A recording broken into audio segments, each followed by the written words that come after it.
Selam! Dur! Esas duruş! Yerlerinize!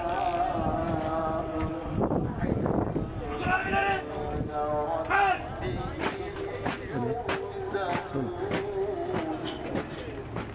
Şurada.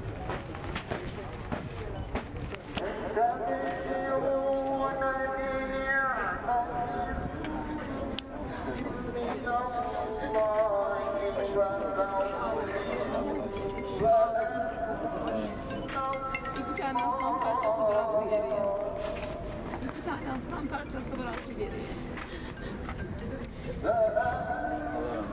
Amin.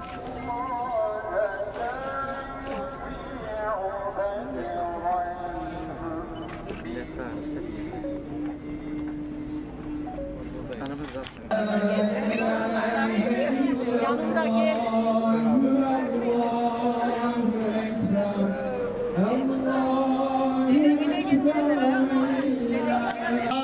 Er kişi niyetine Allahu Ekber.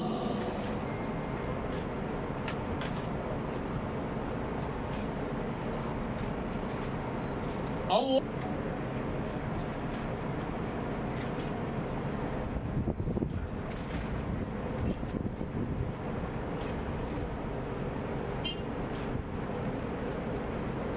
Allahu Ekber.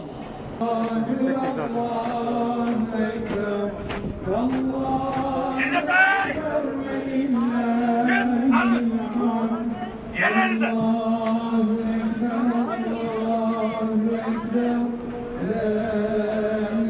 Selam! Dur! Esas duruş! Şehit al!